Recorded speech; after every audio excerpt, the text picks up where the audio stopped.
Bismillahirrahmanirrahim. Assalamualaikum warahmatullahi wabarakatuh. Bismillah, alhamdulillah, wassalatu wassalamu ala rasulillah, amma ba'du. Saudara dan saudariku yang dirahmati Allah subhanahu wa ta'ala. Alhamdulillah kita bisa berjumpa kembali dan pada kesempatan pertemuan kali ini kita akan bicara dengan yang namanya Yaumul Asyura. Pernah dengar tentang Yaumul Asyura atau Hari Asyura? Hari Asyura itu adalah merupakan hari ke-10 di bulan Muharram. Kenapa ini menjadi bahasan, menjadi tema, dan hal yang harus diketahui? Dikarenakan hari Asyura ini termasuk salah satu hari yang di dalamnya penuh keistimewaan. Hari yang di dalamnya penuh kemuliaan. Kenapa? Karena pada hari Asyura tersebut,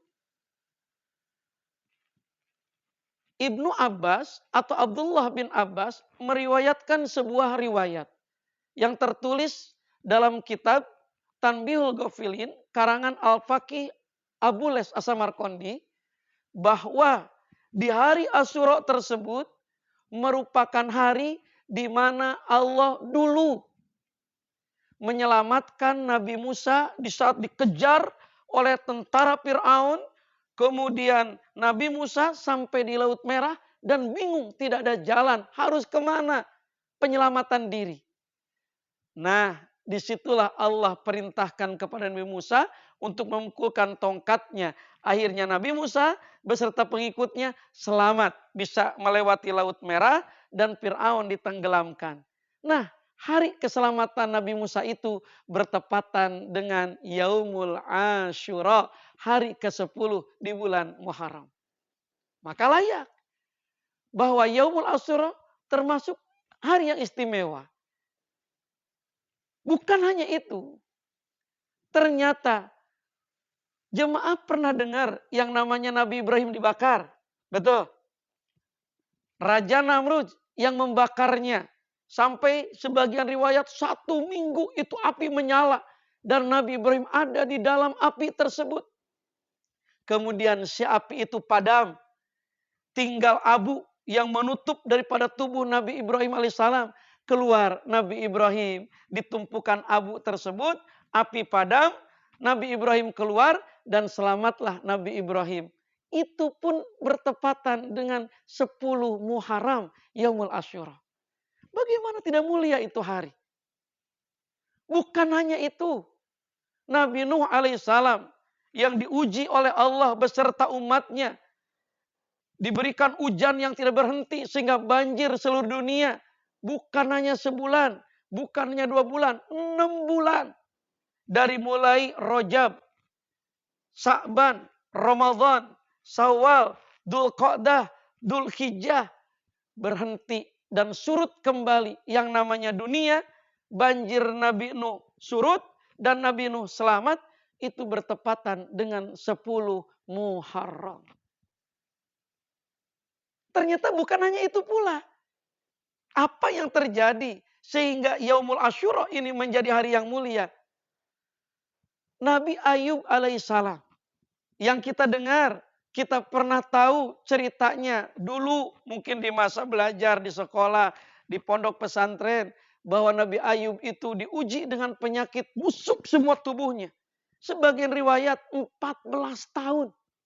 Bayangkan. Tubuhnya busuk dari kepala semua, kecuali lidah dan jantungnya. Ternyata disembuhkan oleh Allah, itu pun di 10 Muharram, hari Yaumul Asyura. Layak hari itu menjadi hari yang istimewa. Bukan hanya itu pula. Nabi Isa alaihissalam diangkat oleh Allah atau Nabi Isa lahir itu bertepatan dengan 10 Muharram. Dan Nabi Isa pun diangkat ke langit di saat akan dibunuh oleh murid-muridnya sendiri, yaitu Yudas. Di dalamnya itu pun bertepatan dengan 10 Muharram. Maka layak 10 Muharram ini menjadi hari yang istimewa. Yang Nabi menyebutnya Yaumul Asyura. Itu di dalamnya penuh keistimewaan. Sehingga dengan istimewanya itu hari, maka Nabi menganjurkan untuk memuliakannya hari tersebut. Di antaranya dengan berpuasa. Maka Nabi ditanya, su'ilan Nabi, an saumi min yaumil asyura. Nabi ditanya tentang puasa di 10 hari bulan Muharram ini. Maka jawaban Nabi, puasa di hari ke-10 bulan Muharram, puasa di hari Asyura, kiparatun sannatal madiyah. Bisa menghapus dosa 1 tahun ke belakang. Hadis riwayat Imam Muslim. Berarti jika besok nih jemaah umur sampai pada 10, tanggal 10 di bulan Muharram. Bertepatan dengan tanggal 8 Agustus 2022 di tahun ini. Maka dipastikan berpuasalah. Maka ada anugerah yang akan Allah berikan karena kita memuliakan hari Asyura dengan berpuasa. Nabi sampaikan puasa hari itu bisa menghapus dosa 1 tahun ke belakang yang pernah kita perbuat. Tuh. Bagaimana Uja niat puasanya? Insya Allah saya sehat, saya punya kesempatan, saya puasa. Tapi niatnya kumaha? Kumaha teh bagaimana? Oh, maka kalau insya Allah besok mau berpuasa, maka niat puasa Yaumul Asyura adalah Bismillahirrahmanirrahim. Nawaitu saumagodin fi yaumil Asyura lillahi ta'ala. Aku niat puasa esok hari pada hari Asyura atau 10 hari ataupun hari ke-10 di bulan Muharram karena Allah Ta'ala. Insya Allah. Nah, ternyata jemaah Ibnu Abbas meriwayatkan dan berkata kepada Rasul, ya Rasul, ternyata yang puasa di 10 Muharram itu bukan kita doang. Kata Ibnu Abbas. Orang-orang Yahudi pun pada ikut puasa ya Rasul. Kenapa mereka pada berpuasa?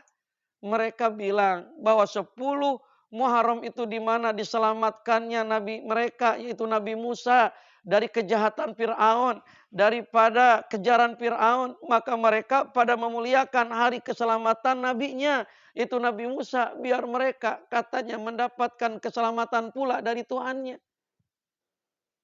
Oh, ternyata jemaah orang Yahudi pun tanggal 10 Muharram Yaumul Asyura pada puasa. Coba bayangkan orang Yahudi. Masa kita orang Islam diberikan umur sampai 10 Muharram pada gak mau puasa. Kalah sama orang Yahudi. Malu atau kita. Rugi terutama. Bismillah. Ada kemuliaan begitu banyak yang Allah berikan kepada para nabinya. Bentuk keselamatan, bentuk pertolongan, bentuk diberikan kesehatan. Puasa kita tanggal 10 Muharram minta kepada Allah. Ya Allah, hari ini di mana kau selamatkan daripada Musa, dari kejahatannya Fir'aun. Maka aku mohon kepada engkau, siapapun dalam hidup aku ke depan. Andaikan ada yang berniat jahat, mengejar aku untuk mencelakakan, selamatkan hidup aku seperti engkau menyelamatkan Nabi Musa dari kejahatannya Fir'aun. Gitu minta. Nih, yang punya banyak penyakit. Pinggang, jantung, puasa. Di tanggal 10 Muharram tersebut. Minta kepada Allah.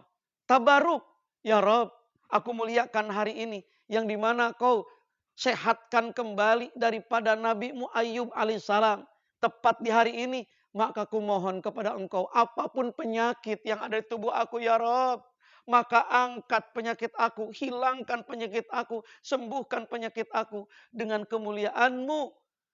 diberikan kepada aku yang kemuliaanmu itu pernah diberikan kepada Nabi Ayub di hari ini. Minta jemaah. Insya Allah, Allah sehatkan.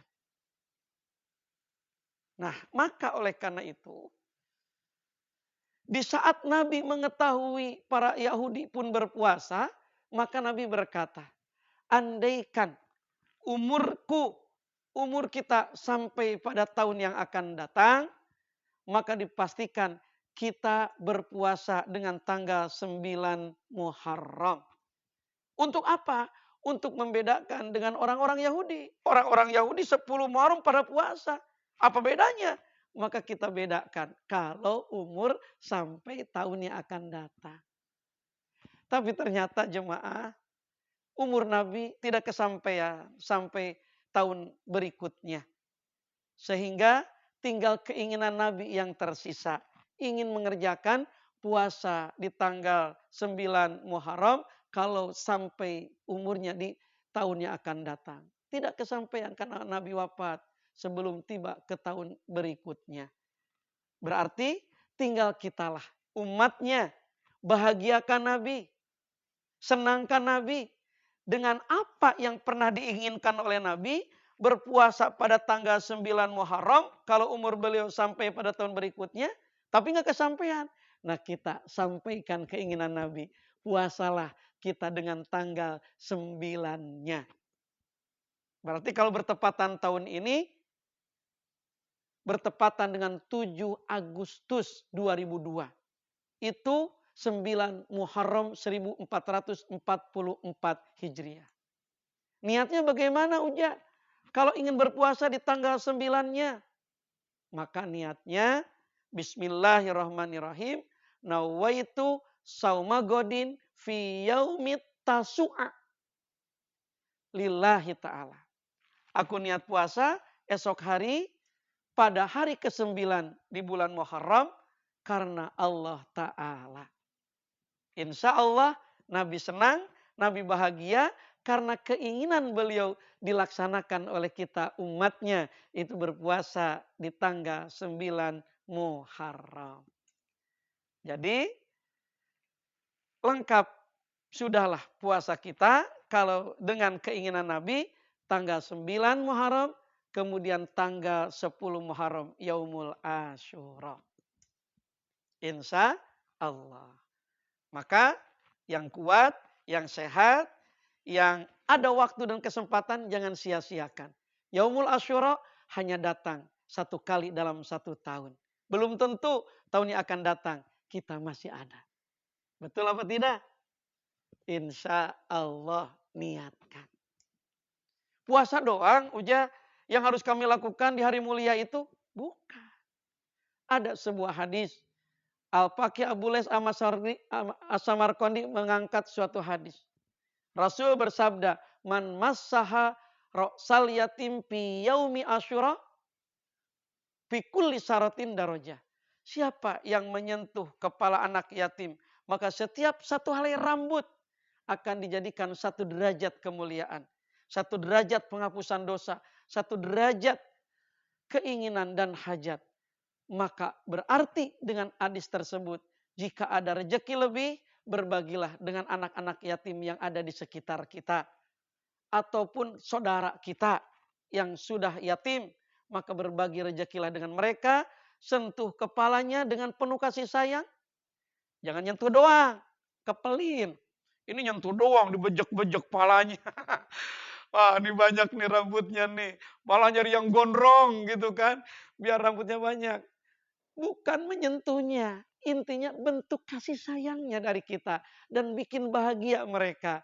Dengan berbagi dengan mereka. Kepelin. Anak yatim tidak harus gede-gede. Dikasih 500.000 aja seneng.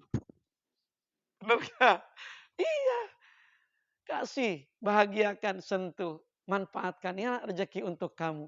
Bahagia mereka, sentuhan tangan kita satu helai rambut menjadi satu derajat kemuliaan bagi kita. Insya Allah. Nah maka minimal dengan pertemuan yang singkat ini, Yaumul Asyura Hari yang penuh kemuliaan di dalamnya. Yang Allah berikan kemuliaan itu kepada para nabinya. Bentuk penyelamatan. Bentuk diberinya kesehatan. Maka kita muliakan dengan berpuasa dan menyayangi anak yatim.